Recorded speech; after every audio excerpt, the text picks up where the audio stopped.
Welcome to the Hangin Banners podcast with your host, Tyler Witt. How about this block here by Tyler Witt? You're going to see him get out in front, and he's going to get a key block that springs this play. Jack Coachman. And here he is, having the time of his life. And Ryan Sartori. He may be short, but he's thick. That's thick with two C's. Oh, it's that time of week again. Hangin Banners is back. This is episode 12. Ryan Sartori with you today, Tyler Witt with you today, and our dear friend Jack Coachman is still on the COVID IR. So he's TBD. He's out indefinitely, but Tyler's here. And Tyler, how you doing, my man? I'm good. I'm a little hoarse, and we'll get into that later in the show, but definitely feeling the repercussions of my weekend. And well, you look like a big horse to me. Oh, well, thank you. You're welcome. Preferably Clydesdale. Yep. Oh my God, you're definitely a Clydesdale, a thoroughbred Clydesdale at that. So check it out. We've got a lot coming your way today. We've got count your wins. We've got intercepted at the goal line, and really we have the intersection of a couple of different sports here, especially early on in the show. We've got football to talk about, baseball to talk about. We're going to talk about basketball, though it'll be obscure, the topic that we will talk about. All of it's coming up here early on in the show. So let's jump right into it. We'll start with count your wins. And Tyler, I'll start here because I'm pretty pumped. The stove is hot. The MLB hot stove is heating up as of today, like literally within the past, 6 hours or so. MLB teams have been going off, just spending money left and right. So you start the day and you look at Max Scherzer. I'm sorry, the guy joining Max Scherzer, Justin Verlander, getting signed by the New York Mets for 2 years, $84 million. Essentially, he's going to be getting paid, or maybe it was 86. Either way, he's getting paid somewhere over $40 million a year at the age of 36, after coming off an AL Cy Young. They're just going to shell out some money for him to fill the hole for the guy who just left for a Rangers position. Jacob deGrom, possibly the best modern day pitcher, is going to the Rangers on a $185 million contract. All of this is shocking, but none of it compares to what we just got maybe 3 hours ago, which was Trey Turner, the best shortstop on the market, one of the best in the game, is headed to Philly. The Philadelphia Phillies made it to the World Series. They already have a very full ledger of player contracts, and they're signing Trey Turner to an 11-year, $300 million deal, which is a bargain when you consider that the average annual salary of this contract, Tyler, is only $27 million. You're talking about a true five-tool player that you're paying through the prime years of his career, just $27 million. I love baseball at this time because it's like every team just broke an ATM machine and it's just shitting money everywhere. It's just obscene contracts. But like you said, the Trey Turner contract I saw as I was driving home from the gym today, and like you said, what a steal for Philly. Hopefully they can run it back this year with his help. Well, yeah, I mean, when you talk about MLB and why it's so much fun during their free agency period, it's because they're the last big league in America anyway that has no salary cap. So there's no limit to the spending that a team can do in any specific offseason. They can do whatever they'd like. There are penalties in place. There's a luxury tax threshold. If you're above that, there's certain penalties. But for the most part, I mean, you can do whatever the hell you want. And so you'll see these crazy big contracts. Like Mike Trout's was something like 10, 13 years, somewhere in that range for $450 million or something like that. It's about as close as you can get to European soccer contracts, like professional soccer contracts, like what we just saw with Cristiano Ronaldo, where I think he's signing for something like $211 million per year with some Saudi Arabian team. It's really the last frontier for that in America because there is no salary cap. So I love this time of year too. I love seeing the jersey swaps that people will do, the bad ones and the good ones.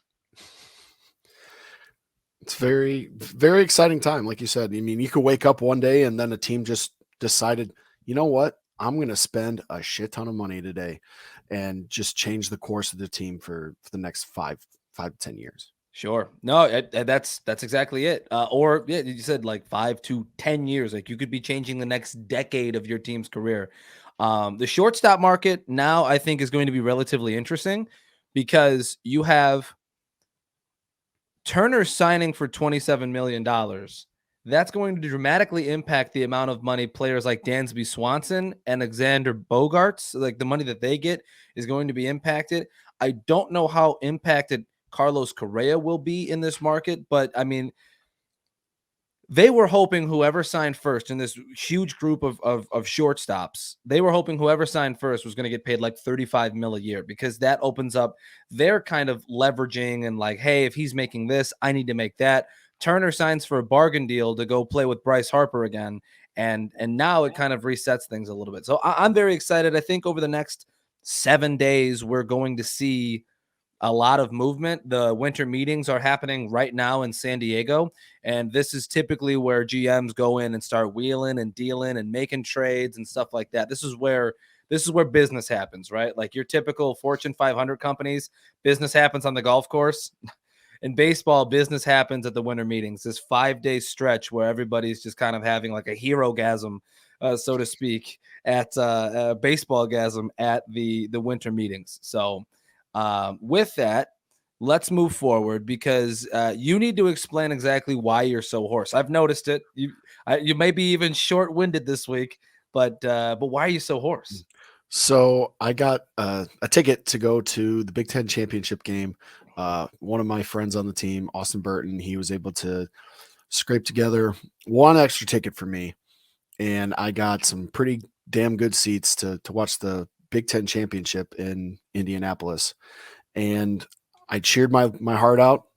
Our section was by far the loudest section in the stadium. We definitely had an impact on this game. I don't want to take credit for anything, but that interception, that's on us. That was all us. That has nothing to do with a bad read or anything. We rattled them. We rattled JJ. Let's talk about, yeah, we could talk about it here. Let's talk about the game for a second because I don't want to get too deep into it because I know that you have some things that you want to talk about, but for the most part, considering what Michigan is this year and where Purdue is, this was a pretty good game. I'm poking a bear here, but like it was a better loss than Ohio State. So I would say that Purdue's better than Ohio State. Oh, I like it. I like it. Ballsy. I mean, it was a better loss if there's such thing as a better loss. And at the end of the game, and I'll get into it later, my feelings about the end of the game. We gave them a couple touchdowns at the end of the game. So I think it would have been a lot closer had that not happened. But I mean, and going into halftime, if you would have told me that Purdue was down 1 point to the number 2 team in the nation, I would have been kind of shocked, especially with all the hype Michigan has. Quit. No, they don't. Boys don't quit. They're a well-coached team typically. You can tell everybody just from experience, like that's the type of guy you want to go to war for. Like he's just one of those individuals. No, yeah, absolutely. I mean, bunch of blue collar dudes in that locker room, just workhorses. It's not super talented. It's not, like I said, it's not like Alabama where 5-star recruits are lining up at Purdue. It's a bunch of 3. Sometimes we get lucky. We get a 4-star, 3 2-star guys coming in, working their ass off for a couple years to get on the field, and it finally paid off. It was their first Big Ten championship game appearance. So to have that, for some of my friends, I would have paid $1 million to been able to play in that game. But to see my friends play in it and have that experience, it was incredible.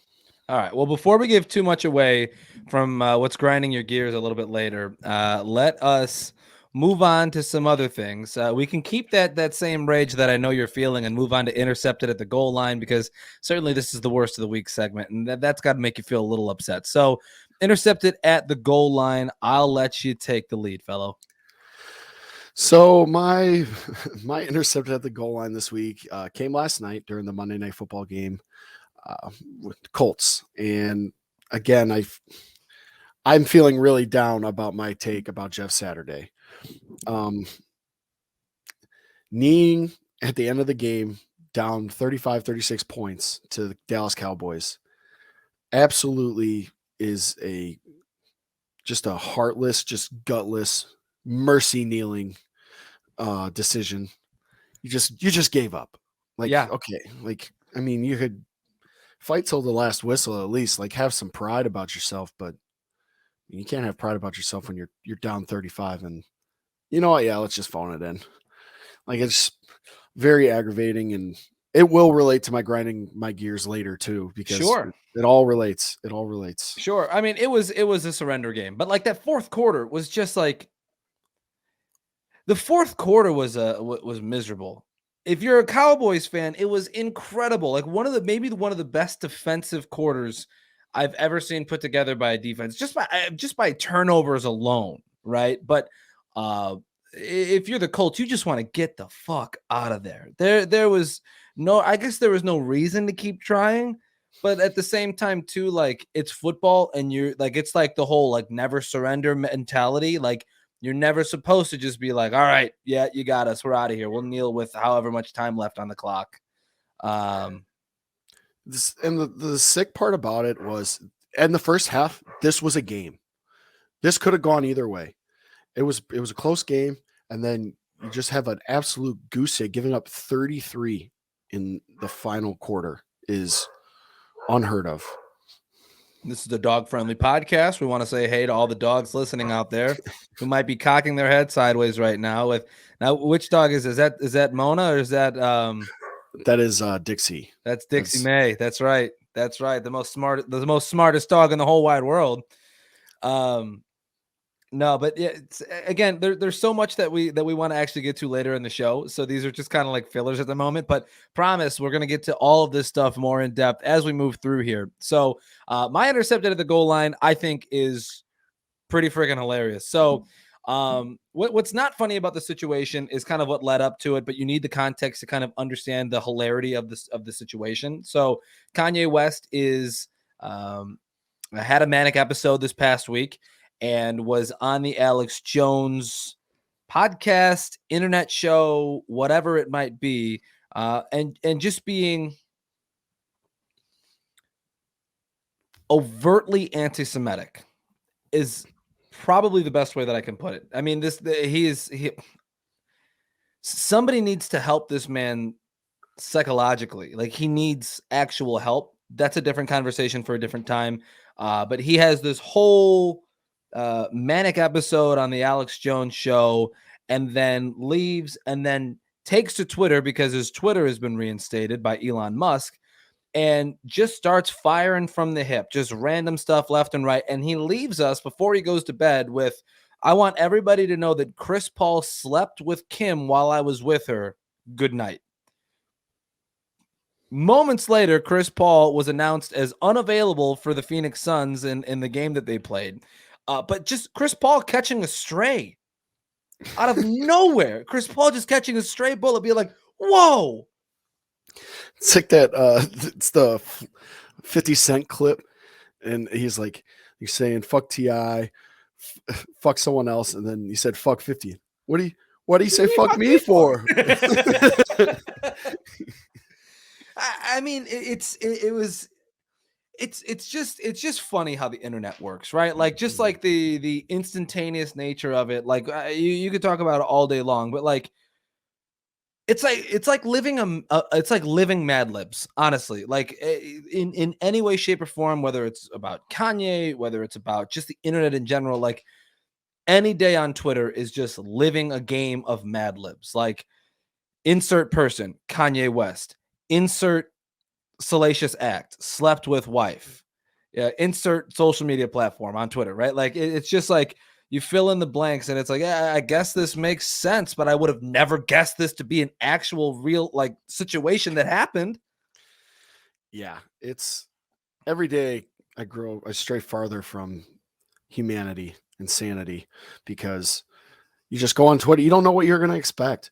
Like if you guessed and you had it on your bingo card that Kanye West goes on Alex Jones's show and supports Nazism, that's insane. Like, well, that might even be on your bingo card as of late, but like, I don't know. If in 2008 you told me that was going to be on my bingo card, I probably would have been like, no, not Kanye, right? He made Graduation. all those memes have been killing me, but he made Graduation.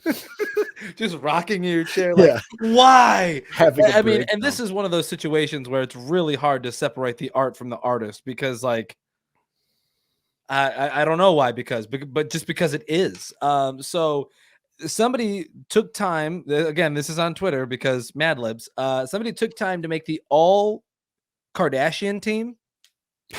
So this is dudes that have been married to or have slept with a Kardashian. The starting lineup is incredible.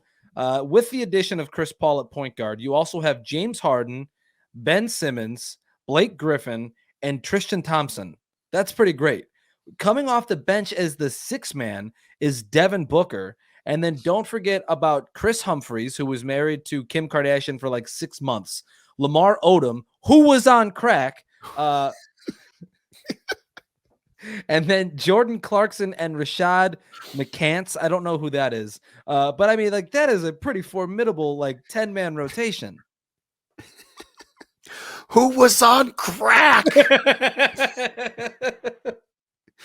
That team might be better than the Lakers right now. So it might be. It might be. And I bet you that team would be based out of LA. Yes. It would have to be, right? I would say yes. I would say yes. Of course it would be.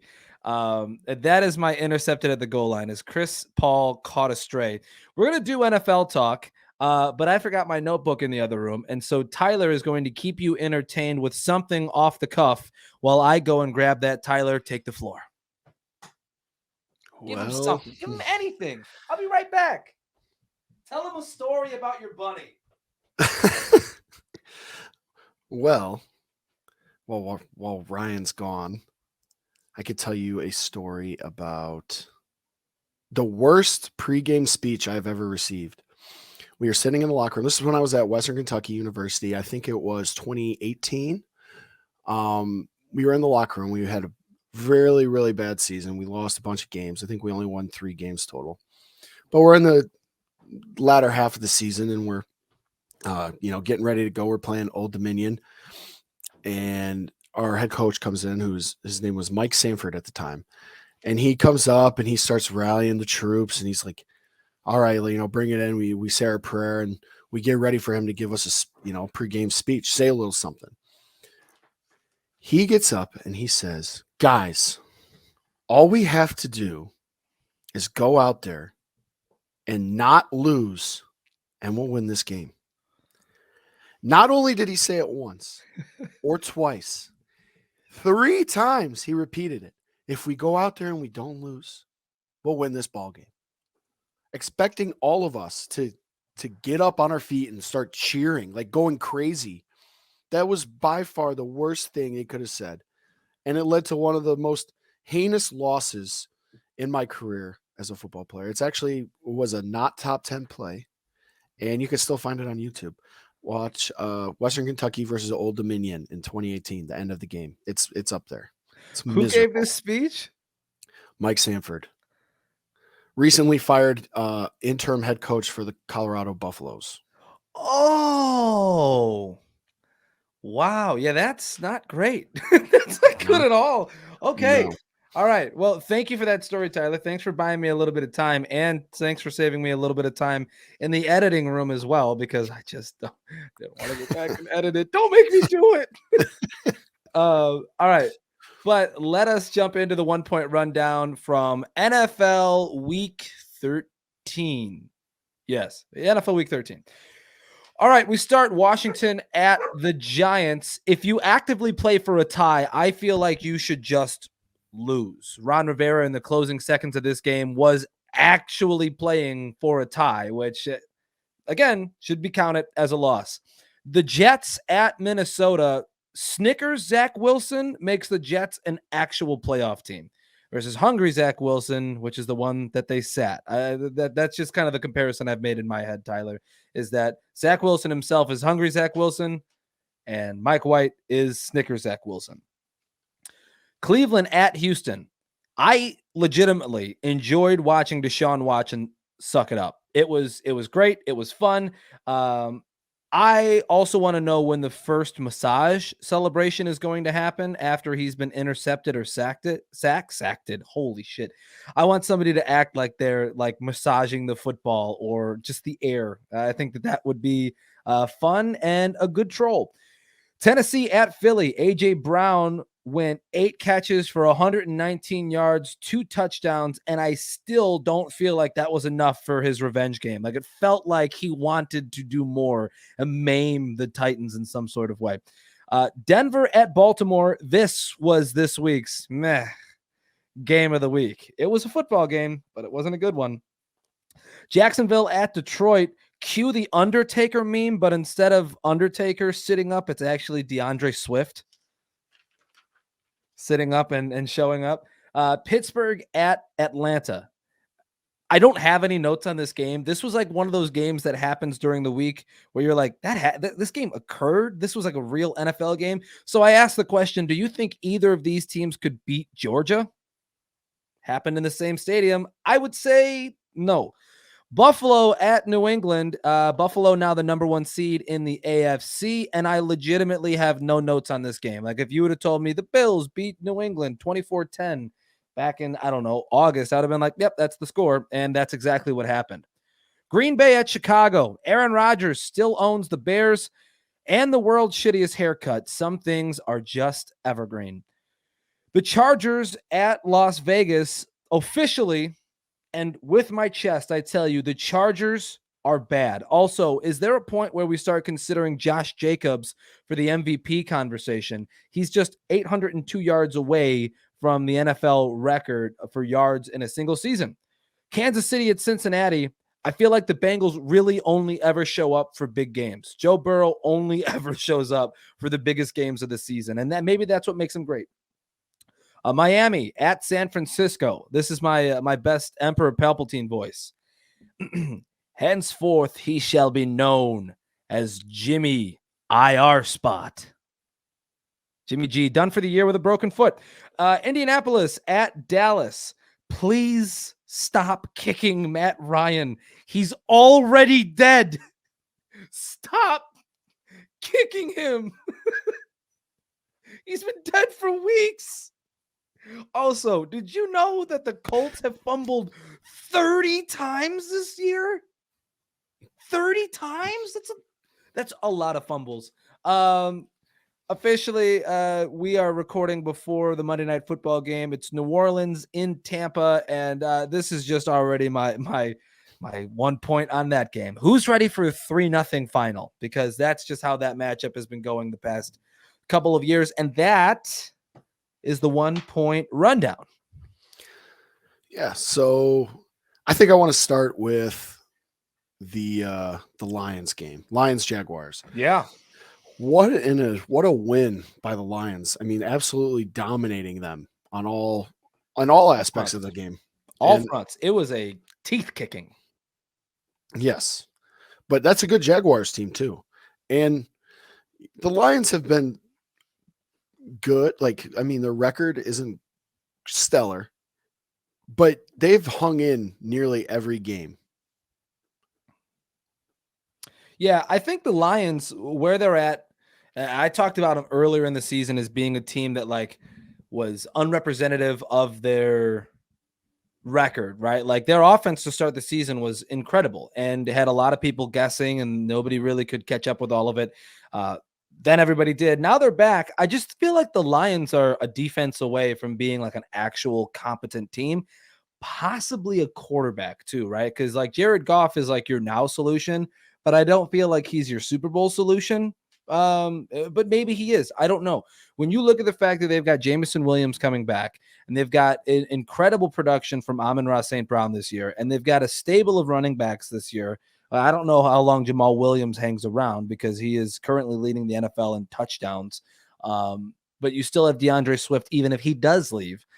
when you look at their skill position players, they're set and they have an all right offensive line, like one that will get you by. Now they don't have the best offensive line in the league, but they have one that'll get you by. But then you look at their defense and it is completely void of talent. You've got Aiden Hutchinson and that's it. Jeff Okudah, who they drafted 4th overall a couple of years ago, is a bust. I think you can say that pretty confidently. Like he's not going to get it done. But I mean, outside of Hutchinson, you have nothing. Yeah, the defense is it's what kills them every week. And I don't know. It was nice to only see the Jaguars put up 14 points, and they're pretty good at spreading the ball around. They have a really good running attack, and they also Trevor Lawrence can air it out too. So it was good to see. My next one that I want to talk about is Eagles Titans. Yeah. AJ Brown, I mean, like you said, revenge game of the century for him, huh? It was. I mean, 8 catches for 119 and 2 touchdowns is a gigantic game and one that you will take any week of the season. But for whatever reason, to me, it just didn't feel like it was enough. Like it felt like there was more in the A.J. Brown tank that he wanted to unleash on Tennessee, and just didn't get a chance to, or maybe whatever. The second touchdown, both touchdowns that he had were slightly hilarious because the one, there was nobody around him for 20 to 25 yards. He was wide open because of the double movie. He knocked the cornerback down. And so it was basically a layup touchdown. And then the other one, it was a 50-50 ball, well contested, and it just falls right into his arms as if God was like, you were right in this situation. Here's another touchdown. Yeah. And if you're the Titans, you're sitting there watching this unfold before you, and you're like, you're questioning every decision you made this past offseason during the draft. Like this is a playmaker. This guy is, I mean, he was one of your top producers every year. Mm-hmm. And you just threw him to the wolves, and you're like, oh, well, this guy in the draft is going to be just as good as him. Well, Famous last words. Well, and yeah, right. Like here, we're going to save money with the new guy. And then it's never as good as it once was. I will say Treylon Burks, who is the A.J. Brown replacement that you spoke of, made one of the most tremendous catches I've ever seen. As he was going up the seam, he caught the ball and then got absolutely laid into by a safety that was coming across the middle and somehow still caught the ball. Like this was like a knockout blow. And still Treylon Burks takes it to the ground for a touchdown, which I think was his first receiving touchdown of his career. Last week it was the Henry fumble recovery in the end zone was his first actual touchdown, and this I think was his first receiving touchdown of his career. So that's, I mean, a hell of a way to get a touchdown. I wanted to talk about the Jets, in specific, the depth that I think Mike White has given this team in the past couple of weeks. I think he gives you actual hope. It's weird because Mike White's not a stud or a blue chip prospect or anything like that, but he also feels like a quarterback that's just going to come in and handle business. You don't have to worry about him doing too much. You don't have to worry about his ego. He just comes in and does his job. Yeah, I mean, you got to think about his trajectory since he left college. He was drafted out of college by the Cowboys late. Was released, got picked up by the Jets. He's been on practice squad the past couple of years. And then he just needed his time to shine. And I think it goes into, like you said, he just goes out there and produces. And that's always, you can always pair that with the preparation that he does. So he's probably one of the most prepared quarterbacks, in the room. I mean, even more so than Zach Wilson, because he goes out there, he has a good understanding, and he's able to sling the ball over the yard and be competent in his reads and stuff like that. And you could see that as the game progresses, and you kind of miss that with Zach Wilson, for the first half of the season. Yeah. The other crazy side of this coin is that the Jets have a ton of talent at their skill positions. Even with Breece Hall out, they still have a ton to get the job done on a week in, week out basis. Their wide receiver core is incredible. They still have a very stable of running backs. Now with Zonovan Knight stepping up and being just some guy who's like, oh yeah, I'll get 60 yards and a touchdown, no problem. So it becomes even more curious why Zach Wilson is so bad, because Mike White's able to come in and complete passes to the guys that Zach Wilson just simply would not see or hit or throw the ball to. I've enjoyed watching Mike White. I've enjoyed seeing him getting another opportunity. And again, I think that he makes them an actual playoff team. I think the Jets were a quarterback away, a competent quarterback away from being a playoff team, a real playoff team. And now the way that they hung with Minnesota this week, they took them to the wire. I think the Jets are a real deal team now, especially with the win that they have over Buffalo. They could even be pressing for AFC East contention. Who knows? But I think the last thing that I wanted to note before we move forward is the Cleveland game. I think it must be touchdown. It must be touchdown because obviously this was Deshaun Watson's first game back in the NFL since 2019. He's been dealing with, I shouldn't say he's been dealing with, but he has been working his way through multiple sexual assault allegations. By multiple, I mean 33. And somehow he's still playing professional football. Somehow he has a guaranteed contract of $250+ million. And he came in having not played football in 700 days. And thank God he looked like dog shit. Yeah. To me, it would have been so easy for then that guy to turn around in the press conference after the game and be like, see, my one game of football that I played completely nullifies the fact that I sexually assaulted possibly 33 people. Yeah, I mean, he definitely got what was coming to him. I mean, I think the bottom line is you can't take 3 years off and just expect like you to still be this top tier quarterback. And then, I mean, the Browns being willing to pay this much for Deshaun Watson after this long of a hiatus, and obviously knowing his issues off the field, like it really brings into question. Like I know it was like an uproar when the Browns signed him. Like, how could this organization do this? This is so short-sighted. But everyone is getting what they deserve, right? Your answer was supposed to be Deshaun Watson, and he struggled big time against the Texans. And I mean, your organization looks foolish. He looks foolish. So, I mean, I think it's just desserts, you know? Yeah, I think when it comes to Cleveland as the organization, right? If they were the laughingstock for so long, and they were kind of like when they started getting good, everybody was like, "Oh, Cleveland, cool! Like they're good finally. This will be fun." They've officially become the like die a hero or live long enough to see yourself become the villain team, right? I say that as a joke, but like truthfully, the ethics and morals and practices of this team have become increasingly more and more concerning over the years, right? Like, look in their backfield. Kareem Hunt is on that team. Kareem Hunt, didn't he kick a woman? Like, physically assaulted somebody? And now, I mean, Deshaun Watson. I shouldn't single them out as the only team to employ sexual or physical assailants on their roster, because everybody does it. But they have some really notable cases on their team, especially when you consider a serial sexual assaulter and Deshaun Watson being on their team. It's just fun that they've sucked this year and that Deshaun Watson sucked against one of the worst defenses in the NFL.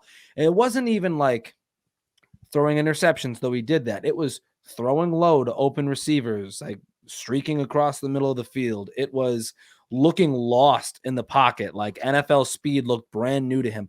It was nice to see him suck. Unfortunately, I don't expect it to last very long, but it's nice to see him have to eat some shit. Agreed. Definitely. So That's what I got for NFL Week 13. Did we miss anything, Tyler Witt? Nope. I suppose we could bring up like the Jimmy G situation, right? Like the 49ers have a Super Bowl caliber skill position group. They have a Super Bowl caliber defense, and they just haven't been able to get their quarterback position right this year. And then even when Jimmy G was figuring things out, now he breaks his foot, and it's up to Brock Purdy or the newly released Baker Mayfield to lead them to the playoffs and a possible Super Bowl. The savior.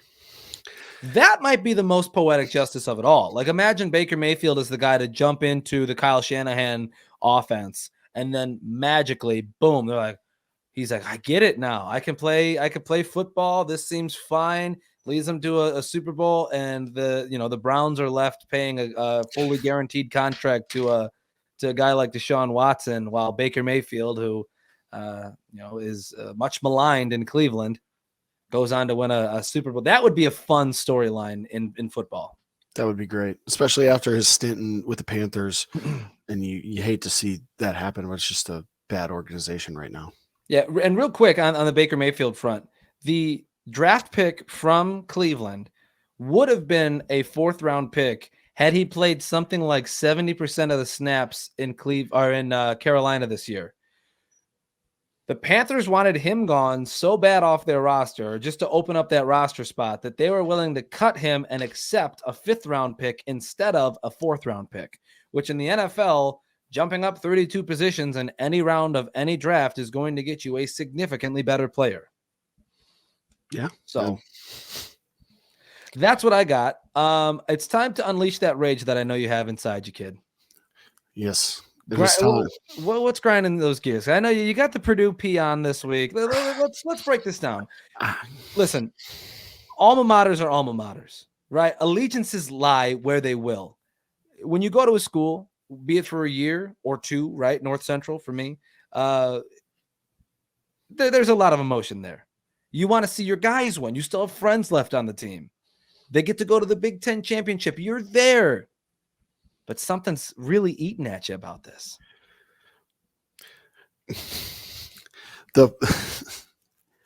I can't even put it on the players, because it's not always players' faults. True. I mean, you got 18-year-olds out there, but it was the play calling in the 4th quarter is what really, really wore me down and really chapped my ass. Chap my ass. Over 7 minutes left in the 4th quarter, down 2 scores at this point, and we decide to run 5 or 6 run plays in a row to run out the clock. First off, that is more times that we've run the ball in a row this whole season. I guarantee you will not see 6 consecutive runs in a row. Number 2, you are in the Big Ten championship, and it looks like you're kneeling down and just saying, yeah, it's all right. Michigan has this. You're down 2 scores. You have the ball with 7.5 minutes left. You can win the game, or at least take it to overtime. But it seemed like such a shit move to just like roll over and die, like with 7 minutes left. And it broke my heart, and it broke my friend's heart sitting there watching, saying, what the fuck are we doing? Because it doesn't make sense, especially with a team who consistently passes the ball more than 95% of the teams in the country. So yeah, it was a very frustrating day for me end to the game, I should say. I had a lot of fun. I enjoyed being with my friends, but I could not stand the 4th quarter play calling, just rolling over and fucking dying and letting Michigan win. Like, have some dignity, have some respect about yourself. And yeah, it made me so mad. As it should, right? Because like you think about it from just a schematic ideology to begin with, right? Like, you're there. You're playing the number 2 team in the country. You are not supposed to win that game. why not just ball the fuck out? Why not just play your game? And if something crazy happens, something crazy happens. But running the ball 5 times in a row, down 2 scores with 7 minutes left, is not going to put you in a position to win the game. So again, you're right. It's just rolling over, showing belly, tucking tail, whatever you want to say about the situation. That's what it was. That's what it is. That would upset me to great lengths, because you can do something about that, right? Like, let's say the other team did the same thing and they're like, let's just play crazy and see if something happens. And if something happens, there's nothing you can do about that. But from a play calling perspective, there's always something you can do about it. 5 runs in a row, down 2 scores is not what's that setting up? Legitimately, from an offensive perspective, from a dude who knows a playbook inside and out, what is that setting up down 2 scores with 7 minutes left? It's a field goal. Fuck. And realistically, that's what it was at the end of the game. They were on 4th down 3 scores. And our decision was to kick a field goal. It's 4 down territory, the whole length of the field at that point. Like, you have to go for it. Why do you show tail and kick a field goal? What does that do for you? It doesn't. So let me provide the other side of the coin, maybe, because I may have an angle here, right? So with TCU falling in the Big 12 game, this is like a super big brain play here. So just follow me. With TCU losing in the Big 12 championship, USC lost in the Pac-12 championship, right? That automatically, to some, made it seem like the final 2 spots in the college football playoff were fluid. They could move. TCU could be there. They might not be there, whatever. Michigan then sitting at 2, if they were to lose, would also be in that fluid. Are they going to make it? Are they not going to make it? Typically, when a football program makes the Final Four, the Big Ten, the college football playoff, there is a certain amount of money that not only goes to that program, but also goes to the Big Ten as a whole. Am I right or wrong on this? You are correct. Right? So it could be, and again, this is out there, a little tinfoil hat-y. It could be that there was something said, something exchanged, and I'm not pointing fingers at anybody, but it could be that the play calling you saw was to ensure that a Big Ten team made the college football playoff. I like this take. I appreciate this take. It makes me feel like a skosh better, but also makes you feel like your alma mater might be taking bribes to ensure that the Wolverines made it to the Final Four. Yeah, it was chaos. That 4th quarter was put me down in the dumps pretty hard. Sure. And I mean, yeah, a lot of controversy on the Michigan defense as well. Had some players being investigated by police, still playing, and all this jazz. So it was very, very frustrating, to say the least.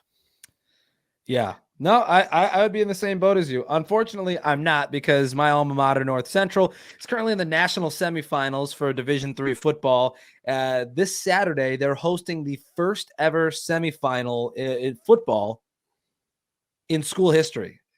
So we're, awesome. I think, going to go pack the Ben and see if we can't upset well, it wouldn't even be an upset because we're the number 1 team in the nation, but see if we can't get some revenge against last year's national championship winner, Mary Hardin-Baylor out of Texas. They whooped our ass in the national championship game last year. So a little revenge here would be nice. And then if they win, it's on to Annapolis, Maryland, and the Stag Bowl. That's the D3 championship game. So not to rub it in or anything, but my school might be a little better. Oof. No, that's awesome though. That's going to be a great experience, especially it being the first time that they're hosting it. Naperville will be jumping to say the least, and that's super excited. I have some interest to go now. Listen, they're the quarterback for North Central, and if you have ESPN Plus on Saturday, 2:00 Central Time, I implore you to watch, because I think that this team is better than some D1 programs. Like the North Central program is incredible. I implore you to watch. The quarterback alone, Luke Lanen, is one of the best athletes I've ever seen in person. So I got to call his freshman year of baseball. There was no football his freshman year. That was that weird 2021 year where some people were playing football and some people weren't. But I got to watch him his freshman year baseball. Started in left field after an injury, and then never left the lineup because he's just that good. He's a Gold Glove winning left fielder. That means he's the best defensive left fielder in all of D3 baseball last year. I've watched him go first to third in like 10 seconds. It takes him 5 strides to get from third to home. I remember the first time I watched him come around third base and score, my jaw was on the ground. But also, this kid is the definition of a dual threat quarterback. Can slice up a defense with his arm and can also make them worry relentlessly about what he's doing with his legs as well. So I'm excited. I hope we can pull out a W, because I'm not going to go sit at Benedetti Worley Stadium freezing my ass off just to see a loss to some fucking Texas team. Screw them. Absolutely. All right. Let's move on to low-hanging fruit, because I got a couple things to talk about here. I'll touch quickly on what mine is, because we've kind of droned on about the Deshaun Watson situation already. But I thought this was hilarious, and it kind of points out when you look at insiders for any league, if you pay attention to the stuff that they post, the way that they word their tweets and stuff, you can typically tell who their sources are. There are agent/player driven guys who are really connected with that side of things. There's also the organizational mouthpieces that all their sources come from inside of front offices and stuff. Both are fine. Both are correct. But sometimes you get things like this, where Adam Schefter, before the action on Sunday, tweets out, Deshaun Watson has made what NFL and NFLPA experts have described as signs of progress during his mandatory treatment program, per sources.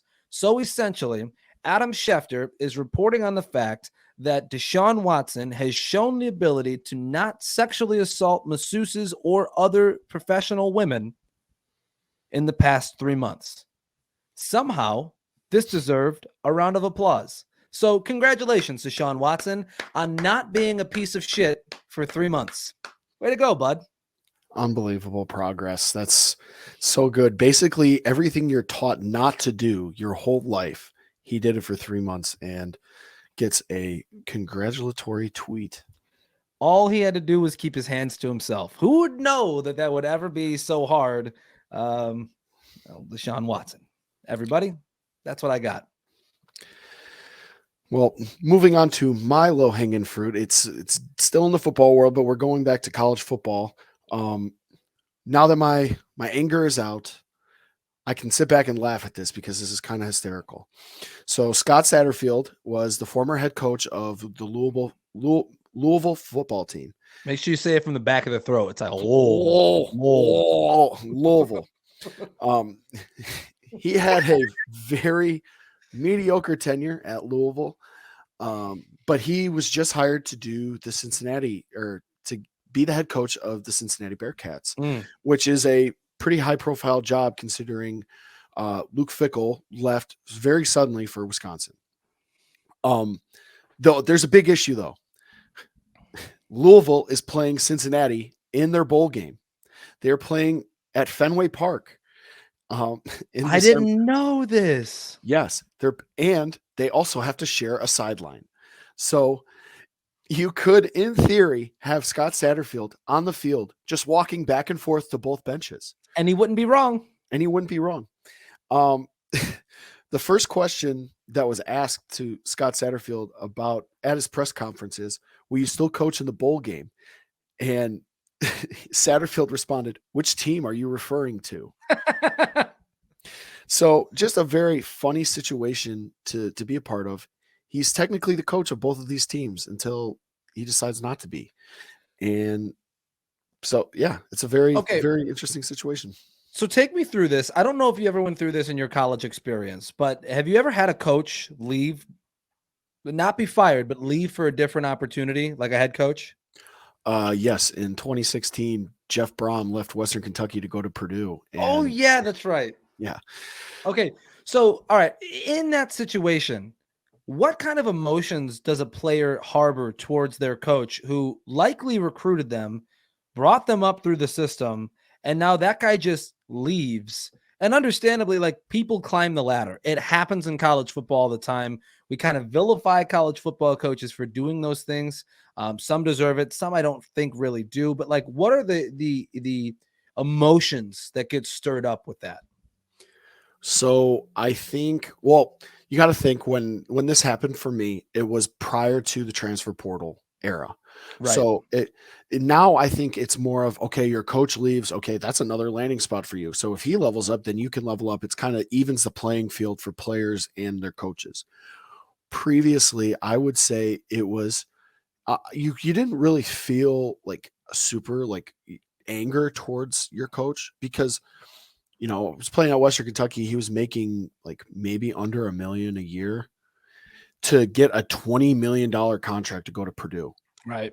Go take your money. Go coach in the Big Ten. Like that's awesome. Like you're never going to. I mean, how many times does that opportunity come around? Right. Very, very, very little.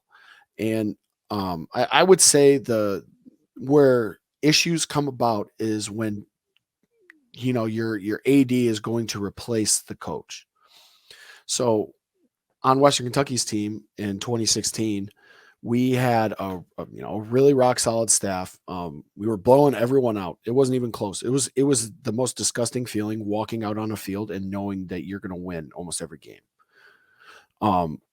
So they wanted to keep that kind of the same staff as together as much as possible. And a lot of the players were really hoping that they would. Our defensive coordinator, interviewed for the job. He was our interim head coach. We loved him. He was an awesome interim head coach. And they went outside and hired Mike Sanford, completely unknown, had no previous head coaching experience at all. And he essentially burned the program to the ground in 2 years. So right. And then that's when I met you was Satterfield had just left. Sanford. You're right. Sanford had just left, and then they had brought in the new kind of taller guy, Tyson Helton. That's right. Who was a part of Brom's staff in 2015, and they won the conference, and they went on to win their bowl game. They were ranked in the top 25 while he was there. So that is the kind of hire that the players wanted to see, was someone who was in the same system, could run the same system, because you had players for this system and it worked. Like, it's not like it was just suddenly not going to work. Like right. we had Mike White for another year, and we went 6-7, lost our bowl game. So right. it's just. So it's when you go outside the program and you start bringing in people who want to completely like upend what's going on there, right? That's understandable, because then you're not only are you playing with like, oh, like this is the guy that brought me in here, like I'm good for his scheme. Like you start toiling with a player's career, right? Like if you don't fit the scheme, if you don't fit the system, you're just not going to play. When you chose the school because there was the promise that if you played hard, worked hard, and progressed, that you would be a starter, that you would play. But if you don't fit the scheme, you don't fit the scheme.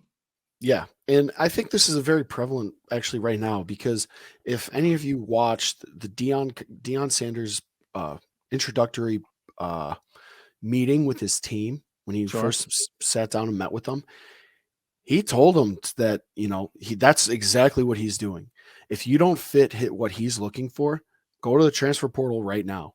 And he told them all, go to the portal and see if you can find stuff, because he's bringing people with him. And we had that before the transfer portal was even a thing. So it was just, okay, we're going to do a bunch of stuff and we're going to weed out as many guys as we can and then bring in a huge freshman class because we have open scholarships. And that's what Sanford did. And they ran off a lot of really talented players. I saw a lot of guys just stop playing football and never play football again. Like it was just an insane time just to the level. So the way they did it is what's really awful, is just like the level of conditioning, surprise drug tests. Like at least, you have some warning about, getting drug tested, and, it's not everyone's cup of tea, but some people do like to smoke weed, and that is what it is. But So what, we smoke weed. We don't care who sees. right. As Snoop Dogg said. Jesus. But Surprise, surprise drug testing people and then being like, well, you failed your drug test. So, now you have a history of failing drug tests. So that can be, and this is pre-transfer portal is what you're saying? Pre-transfer portal. That's how you get people out of their scholarships. Got it. Because you can't just flat out cut someone. You can, you can have these issues, or you can kind of make issues if you really wanted to. So, you failed a drug test. Oh, well, you failed a drug test, and, they're going to keep testing you over and over and over again because they know you smoke. And if they don't like you, then they're going to keep testing you to see when you fail. And then when you fail again, that's when they're like, okay, this is my scholarship now. I'm going to bring in my guy and you're out. Right. Interesting stuff. I guess to some extent, like I knew that, but I didn't ever lock it in. And now that you say it again, it's like, yeah, that sounds familiar. I think I've heard of something like that happening, but like at the same time too, like it was a very much dog eat dog world. I think the opportunities for players now is a little bit more even. It's a little bit more smooth playing field, right? For, okay, well, you're going to fuck me. Cool. I'm going to go to the transfer portal and go play somewhere, whether you're going from D1 back down to D2 or 3, or whether you're transferring straight across or up or whatever. Like the playing field is much more even for a player now. And I think in all aspects. And when you talk about NIL, when you talk about the transfer portal and all that, like it's made an impact on the game of college football, but it's also been a welcomed addition, I'm sure, for lots of players. But very cool stuff. That was a good low-hanging fruit.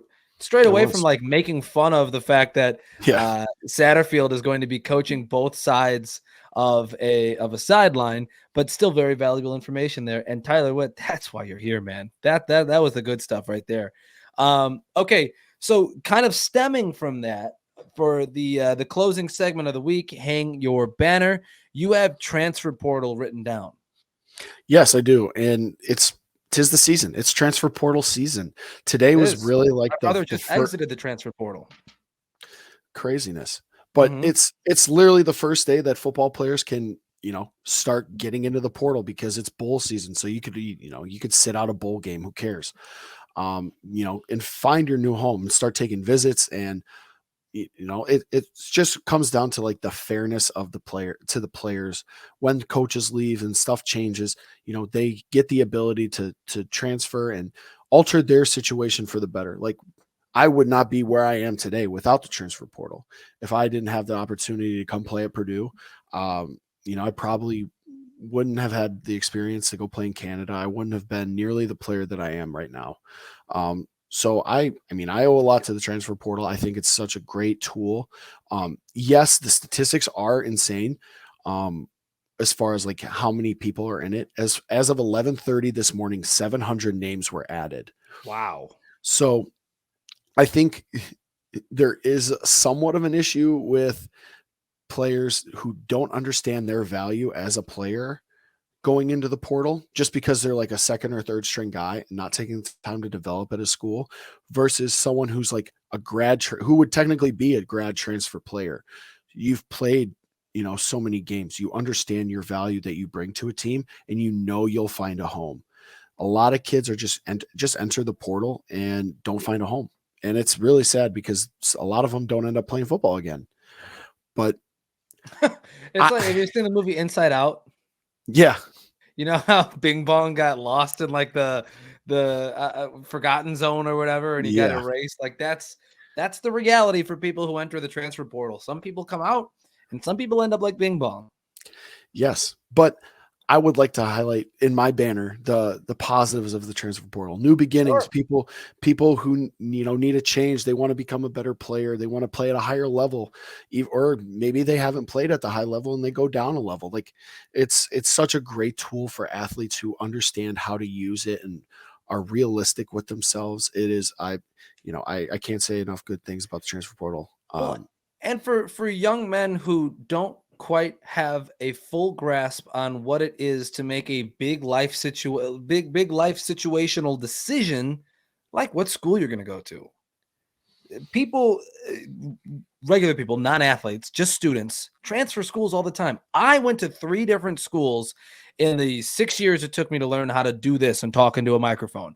Like, things change, circumstances happen, and you learn and grow, and sometimes you learn you made a mistake and you are at the wrong school, and maybe like, yes, I play football, but I also want to do this thing in 5 years when I'm no longer in college or playing football.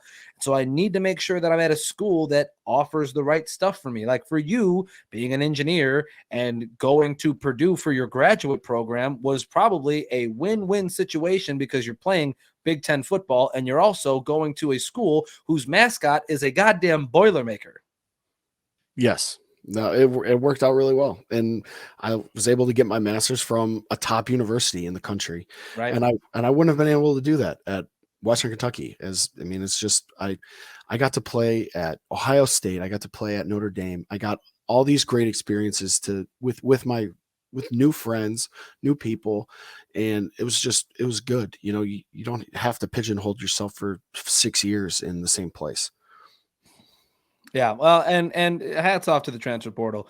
It's done some things to college football that are a little irreparable, but also it's a very nice tool for young men and women who are in just a fluid state of their life where things can happen and change and you need to move here or there or whatever. To have that and not be like concrete or lose a year of eligibility for transferring, I think is a very cool tool to have. And I want to stay in college football for my banner because we have the college football playoffs that are upon us. And I think maybe for the first time in recent memory, we got the correct Final Four. I agree. I feel like this is the most correct Final Four teams that we've had maybe ever with this format that we have. Of course, right as we're getting ready to now switch and go to the 12-team format in 2024, we're getting like actual common sense answers to who will fill these 4 positions. But if you haven't heard, if you live under a rock, our Final Four teams going into the college football playoffs are Georgia, Michigan, TCU, and Ohio State. Georgia and Ohio State will play. TCU and Michigan will play. And I personally think that we have 2 really good games on our hand coming up. Yeah, I'm very excited to see.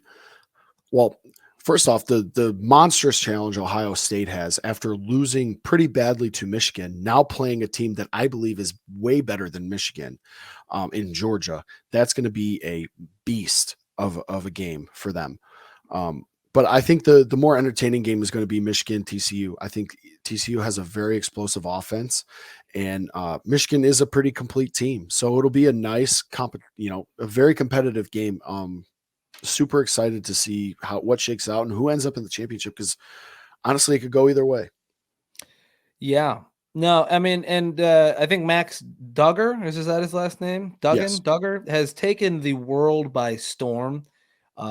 Just the Big 12 game alone, he willed his team to overtime, and it was one questionable coaching decision away from them being in a position to win the game against K-State. Also, K-State out of nowhere this year, just absolutely steamrolling some people. I think that they finished the year ranked number 9, which for K-State is an incredible accomplishment. They were also very good in baseball this past year. I want to say that they were in the College World Series for baseball. So listen, K-State, Kansas, the state of Kansas right now is excelling in football. booming. Oh yeah. Oh yeah. So yes, I think that we have a very good Final Four. I also think that we have some very intriguing other bowl game matchups as well, like Utah, Penn State in the Rose Bowl. Sounds like a hell of a game. USC and Tulane is an interesting game. Tulane has been very good this year. USC, though, I think probably just dog walks in that game. But then Alabama not making the Final Four, finishes the year ranked 5th. I would have screamed from the rooftops that a 2-loss Alabama team should not be in the college football playoff. They're not, but they'll play K-State in the Sugar Bowl. And then Tennessee and Clemson will square off in Miami Gardens, Florida in the Orange Bowl, which could be a big game as well. Yeah, it's a very exciting bowl schedule, I think, with Alabama not in the top 4 teams. I think it shakes a lot of things up, and it's very interesting to see all these players at Alabama reacting differently now. You've had, for like the first time ever, like you've had like notable players from Alabama enter the transfer portal.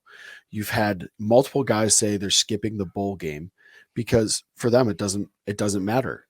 What's the point of the Orange Bowl? Or I'm sorry, what's the point of the Sugar Bowl if it's not for a chance to go to the national championship game? There's no point. If you're Will Anderson Jr., there's no point. But if you're Jalen Carter, who is playing for an opportunity to win a national championship at the D1 level, you play. It's just different. It's nice to see Alabama because I feel like sometimes Nick Saban's like is on a high horse, and like all his programs.